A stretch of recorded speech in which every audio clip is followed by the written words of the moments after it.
एक छोटे से शहर में एक पुरानी खिलौनों की दुकान थी। उस दुकान में हर तरह के खिलौने थे, लेकिन एक अजीब नियम था। दुकान केवल सूरज डूबने के बाद खुलती और ठीक आधी रात को बंद हो जाती। एक शाम दो जिज्ञासु बच्चे, रिया और अमन, उस रहस्यमय दुकान के बारे में सुनी कहानियां सुनकर उसे देखने का फैसला करते हैं। जैसे ही सूरज डूबा, वे दुकान के दरवाजे पर पहुंचे, जो केवल उनके लिए खुला था। अंदर खिलौने असली से भी ज्यादा जीवंत लग रहे थे।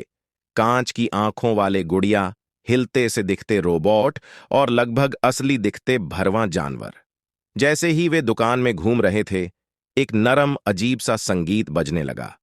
फिर उन्होंने देखा कि काउंटर के पीछे एक बूढ़ा आदमी बैठा था। उसकी आंखें तेज और गहरी थीं। एक खिलौना चुनो, उसने धीरे से कहा, लेकिन याद रखना, तुम केवल एक ही ले सकते हो। ध्यान से चुनो। रिया ने एक खूबसूरत चीनी मिट्टी की गुड़िया चुनी और अमन ने एक लकड़ी की कठपुतली, जो अजीब सी मुस्कान दे रही थी।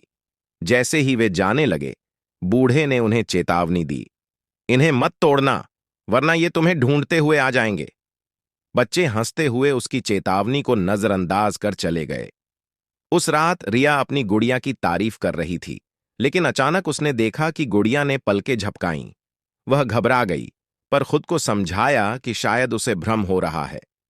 उधर अमन ने देखा कि उसकी कठपुतली का सिर अपनी मर्जी से मुड़कर उसकी तरफ देख रहा है। वह सोने की कोशिश कर रहा था, लेकिन उसे लगा जैसे कठपुतली उसे देख रही है। आधी रात को दोनों को अपने नाम पुकारते हुए अजीब सी आवाजें सुनाई दीं। गुड़िया और कठपुतली जीवित हो गए थे। धीरे धीरे पास आकर उन्होंने फुसफुसाया, तुमने वादा तोड़ा, हम तुम्हें लेने आए हैं। पलक झपकते ही खिलौने गायब हो गए, साथ ही रिया और अमन भी।